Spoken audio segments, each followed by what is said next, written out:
Breaking news చూస్తున్నాం. ఇటు middle east యుద్ధంలోకి China enter అవుతుంది. హార్మూజ్లోకి చైనా వార్ షిప్స్ పంపిస్తున్నట్లు ఇటు అమెరికాకు సంబంధించిన నిఘా వర్గాల సమాచారం. ఇటు ఇరాన్కు చైనా ఆయుధాలు సరఫరా చేస్తుందని ఆల్రెడీ ట్రంప్ అనుమానం వ్యక్తపరుస్తున్నాడు. అలాంటిదే గనక జరిగితే చైనా బిగ్గెస్ట్ ప్రాబ్లమ్స్ని ఫేస్ చేస్తుంది అంటూ ఇటు రిపోర్టర్స్ అడిగిన క్వశ్చన్స్కి ట్రంప్ సమాధానం ఇచ్చాడు. మరో పక్కన హార్మూజ్లో అమెరికా దిగ్బంధాన్ని ఇటు చైనా కూడా తప్పుపడుతుంది. ఇరాన్తో తమకు వాణిజ్య అలాగే ఇంధన ఒప్పందాలు ఉన్నాయని, తమ నౌకలను అడ్డుకుంటే ఊరుకోబోమంటూ ఇటు చైనా వార్నింగ్ ఇస్తుంది. చైనా నౌకలు మరోపక్కన ఇటు హార్మూజ్ జలసంధిలో రాకపోకలని ఇంకా కొనసాగిస్తున్నాయి చైనాకు సంబంధించిన నౌకలు. అమెరికా దిగ్బంధాన్ని ఇటు ధిక్కరిస్తూ ఇవాళే హార్మూజ్ దాటింది చైనాకు సంబంధించిన ట్యాంకర్ రిచ్ స్టారీ. ఇరాన్కు సాయం చేస్తే ఇటు చైనాకు ఇబ్బందులు తప్పవంటున్నాడు ట్రంప్. తెహరాన్కు ఆయుధాలు అందిస్తే 50% 50% టారిఫ్స్ అంటూ వార్నింగ్ ఇస్తున్నారు ట్రంప్. ఇరాన్కు చైనా అలాగే రష్యా సాయం చేస్తున్నాయంటూ ఇటు ట్రంప్ ఆరోపణలు. ఒకసారి ట్రంప్ ఏం మాట్లాడాడో తన మాటల్లోనే వినే ప్రయత్నం చేద్దాం, తర్వాత డీటెయిల్గా విశ్లేషిద్దాం.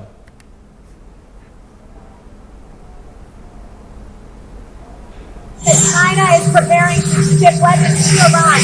Well, if China does that, China's going to have big problems, okay? China is preparing to ship weapons to Iran. Well, if China does that, China's going to have big problems, okay? China is preparing to ship weapons to Iran.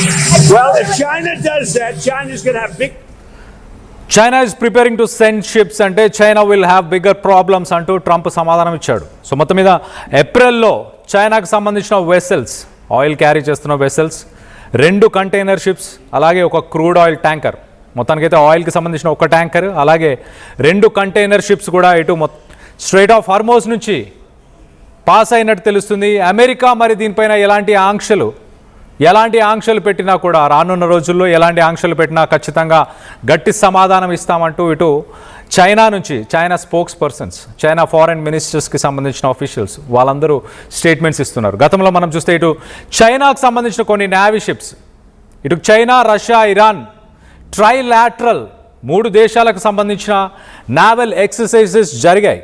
జనవరిలో ఈ naval exercises చోటు చేసుకున్నప్పుడు ఇటు 052C చాంగ్చున్ అలాగే తాంగ్షాన్ అనే 2 Chinese navy ships ప్రస్తుతానికి straight of Hormuz, Gulf of Oman ఆ పరిసర ప్రాంతాల్లోనే ఉన్నట్టు తెలుస్తుంది. చైనాకు రావాల్సిన ఆయిల్ ట్యాంకర్స్, చైనాకు రావాల్సిన ఈ వెసల్స్ని ప్రొటెక్ట్ చేస్తూ వాటికి ఎస్కాట్ లాగా ఈ చైనీస్ షిప్స్ ఉండబోతున్నట్టు తెలుస్తుంది. మరో పక్కన ఇరాన్ చైనా శాటిలైట్ టెక్నాలజీని యూటిలైజ్ చేస్తూ ఇటు అమెరికా, ఇజ్రాయెల్కి సంబంధించిన అసెట్స్ని, వార్ షిప్స్ కావచ్చు, ఫైటర్ జెట్స్, వాటన్నిటిని టార్గెట్ చేయడానికి ఇటు రష్యన్ శాటిలైట్స్ అలాగే చైనా శాటిలైట్స్ని యూటిలైజ్ చేస్తుంది. చైనా స్పై షిప్ని కూడా యూటిలైజ్ చేస్తూ స్ట్రైక్స్ చేస్తుంది. సో మొత్తం మీద ఇటు స్ట్రైట్ ఆఫ్ హార్మూజ్ నుంచి China world's largest importer of Iranian oil. Iran oil మొత్తాన్ని ఇటు ప్రపంచం మొత్తంలో చైనా ఎక్కువ శాతం ఇంపోర్ట్ చేస్తుంది. చైనా నుంచి వచ్చే ఆయిల్ ఎక్స్పోర్ట్స్లో ఆల్మోస్ట్ 80 to 90% చైనాకు వెళ్తుంటుంది. సో చైనా ఇటు ఇరాన్ ప్రభుత్వంతో అలాగే స్ట్రైట్ ఆఫ్ హార్మూజ్లో ఉన్న ఇటు గల్ఫ్ ఆఫ్ ఒమాన్ ప్రభుత్వంతో మాట్లాడి అక్కడ షిప్స్ని విడుదల చేయాలి అంటూ ఒక ఒప్పందానికి వచ్చినట్టు తెలుస్తుంది. చైనా ఇటు ఇరాన్కి గతంలో మనం చూస్తే belt and road initiative, silk road initiative అంటారు, బెల్ట్ అండ్ రోడ్ ఇనిషియేటివ్ అంటారు. యూరోప్కి ఇటు చైనా నుంచి యూరోప్ దాకా ఇటు బై రోడ్ అలాగే బై రైల్ రోడ్స్ కావచ్చు, ఆయిల్ని ట్రాన్స్ఫర్ చేయడానికి ఇరాన్లో చైనా ఇన్వెస్ట్మెంట్స్ చాలా ఉన్నాయి. ఆ ఇన్వెస్ట్మెంట్స్ జోలికి వచ్చిన ఇరాన్కి సంబంధించిన ఆయిల్ ట్యాంకర్స్ చైనాకి ఏవైతే బయలుదేరుతాయో వాటిని ఆపినా కూడా దానికి పర్యవసాలు అనుభవించాల్సి ఉంటుంది అంటూ ఇటు ఆఫీషియల్స్ చెప్పుకొస్తున్నారు. ప్రపంచ దేశాలన్నిటి కూడా పురోగతి పొందాలి, డెవలప్ అవ్వాలి అంటే యుద్ధాలు జరగకుండా ఉండాలి. అలాగే ప్రతి దేశానికి సంబంధించిన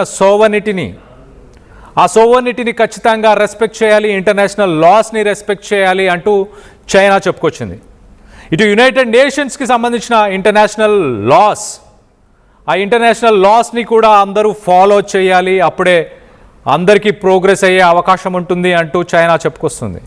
మరి దీని వెనుక చైనా ఏదైనా స్ట్రాటజిక్ రోల్ ప్లే చేస్తుందా? మరో పక్కన ఇరాన్ యుద్ధాన్ని కొనసాగించాలి అంటూ ఇటు రష్యా అలాగే ఇరాన్ ఇటు చైనా ఈ రెండు దేశాలు ఇరాన్కి సపోర్ట్ చేస్తున్నాయి. బ్యాక్ ఎండ్లో ఒక పవర్ పాలిటిక్స్ని రన్ చేసే ప్రయత్నం చేస్తున్నాయా?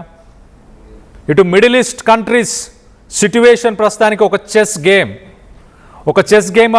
మారిపోయిందా? ప్రపంచంలో ఉన్న బిగ్గెస్ట్ పవర్స్ అని చెప్పొచ్చు, అమెరికా, రష్యా, చైనా, ఈ మూడు దేశాలు పవర్ ప్లే చేసే ప్రయత్నం చేస్తున్నాయా ఇరాన్ని అడ్డు పెట్టుకొని?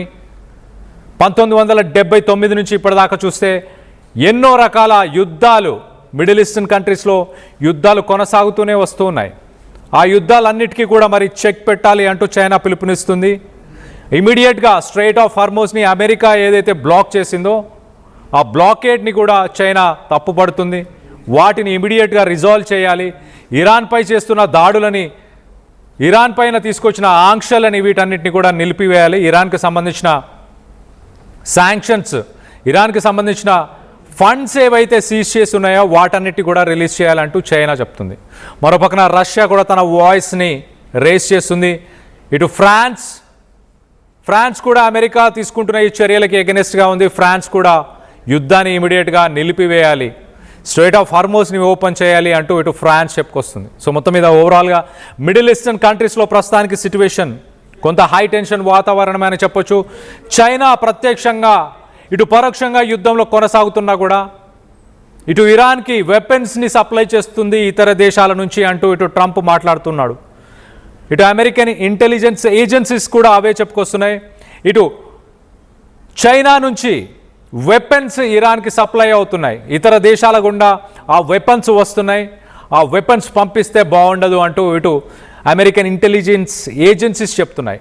ఇటు ట్రంప్ కూడా అదే మాట చెప్పుకొచ్చే ప్రయత్నం చేస్తున్నాడు. సో మొత్తం మీద చైనా ఇప్పుడు ప్రస్తుతానికి కొన్ని నావీకి సంబంధించిన వార్షిప్స్ని, ఇటు నావీకి సంబంధించిన వార్షిప్ చాంగ్చున్, అలాగే దాంతోపాటు టాంగ్షాన్ 052C, ఈ టైప్ ఆఫ్ వార్షిప్స్ని ప్రస్తుతానికి స్ట్రెయిట్ ఆఫ్ హార్మోజ్లో చైనీస్ వెసెల్స్ని ఎస్కార్ట్ చేయడానికి, ఆ వెసెల్స్ని స్ట్రెయిట్ ఆఫ్ హార్మోజ్ నుంచి సేఫ్గా బయటికి వెళ్ళడానికి ఆయిల్ ట్యాంకర్స్ కావచ్చు, కమర్షియల్ ట్యాంకర్స్ కావచ్చు, కమర్షియల్ షిప్స్ కావచ్చు, గూడ్స్కి సంబంధించి వీటన్నిటిని సపోర్ట్ చేస్తూ చైనా నావీ షిప్స్ని పంపించినట్టు అమెరికా కూడా ధృవీకరిస్తుంది.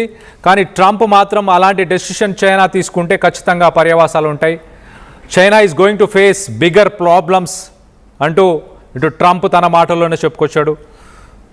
చైనా తీసుకున్న ఈ డెసిషన్, చైనా ఇటు 4 పాయింట్ ఫార్ములా అంటూ ప్రపంచ దేశాలని శాంతి కోసం ముందుకు రావాలి, యుద్ధాన్ని ఆపాలి అంటూ ఇటు చైనా చెప్తున్న మాటలని మీరు నమ్ముతున్నారా? ఆధిపత్య పోరుగా భావిస్తున్నారా? China, Russia, North Korea, Iran back end నుంచి ఈ వార్ని కంటిన్యూ చేయాలన్న ఉద్దేశం వాళ్ళకుందని మీరు భావిస్తున్నారా? దీనికి సంబంధించి మీ అభిప్రాయాలు ఏంటనేది కింద కామెంట్ రూపంలో తెలియపరచండి. అలాగే చైనా తీసుకున్న ఈ డెసిషన్కి ఈ అమెరికా ఎలా రియాక్ట్ అయ్యే అవకాశం ఉంది? చైనా డైరెక్ట్గా అమెరికాతో వార్లో ఎంగేజ్ అయ్యే అవకాశం ఉందా? వార్షిప్స్ని పంపిస్తుంది, స్ట్రెయిట్ ఆఫ్ హార్మోజ్లో తమ షిప్స్ని అక్కడి నుంచి ఫ్రీగా ప్యాసేజ్ అవ్వడానికి చైనా వార్షిప్ని పంపిస్తుంది. కానీ ట్రంప్ మాత్రం bigger problems, China is going to face bigger problems అంటూ ట్రంప్ మాట్లాడిన మాటలు ఎలా చూడాలి? మిడ్ టర్మ్ ఎలక్షన్స్ని దృష్టిలో పెట్టుకొని ట్రంప్ వెనకకు తగ్గే అవకాశం ఉందా, లేక యుద్ధానికి సిద్ధంగా ఉన్నాము అంటూ ఇటు ట్రంప్ గతంలో చేసిన మాటలని నమ్మాలా?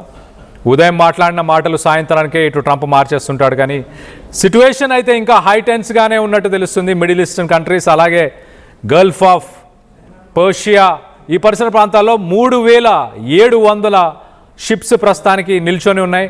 ఆ 3700 షిప్పుల్లో దాదాపు 35,000 మంది మర్చెంట్ నేవీకి సంబంధించిన వ్యక్తులు దాంట్లోనే ప్రస్తుతానికి అక్కడే ఆ షిప్స్లోనే ఉన్నారు. సో వాళ్ళందరికీ కూడా దాదాపు యుద్ధం మొదలై 40 నుంచి 50 రోజులు గడుస్తున్నా కూడా వాళ్ళ దగ్గర ఇటు ఆహారానికి సంబంధించి 60 నుంచి 65 రోజులకు మించి నిల్వలు ఉండవు.